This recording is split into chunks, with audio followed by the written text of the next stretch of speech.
ایک دفعہ کا ذکر ہے کہ ایک دور دراز ملک میں میریڈا نام کی ایک بہادر شہزادی رہتی تھی۔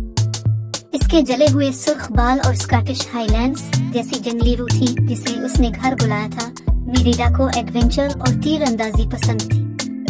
وہ کمان اور تیر چلانے میں ماہر تھی اور اس نے ایک ایسی زندگی کا خواب دیکھا جہاں وہ جنگلوں اور پہاڑوں کو تلاش کرنے کے لیے آزاد ہو سکے۔ لیکن اس کی والدہ ملکہ ایلنور کے دوسرے منصوبے تھے۔ وہ چاہتی تھی کہ میریڈا ایک مناسب شہزادی بنے اور شادی کرنے والوں میں سے ایک سے شادی کرے جو اس کا ہاتھ جیتنے کے لیے آیا تھا۔ میریڈا اور اس کی ماں کا اکثر جھگڑا رہتا تھا کیونکہ میریڈا اپنی قسمت خود چننا چاہتی تھی۔ آزادی کی اپنی جستجو میں میریڈا نے جنگل میں ایک چڑیل کے کانٹے سے ٹھوکر کھائی۔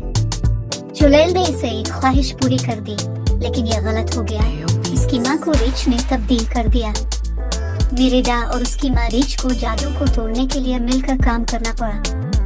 راستے میں انہوں نے ایک دوسرے کو سننا اور اپنے اختلافات کی تعریف کرنا سیکھا۔ آخر میں میریڈا کی بہادری اور اپنے خاندان کے لیے محبت نے اس دن کو بچا لیا۔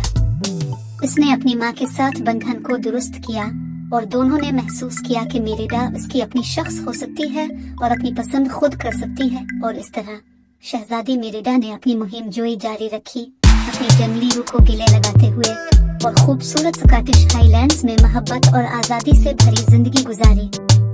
ختم شد۔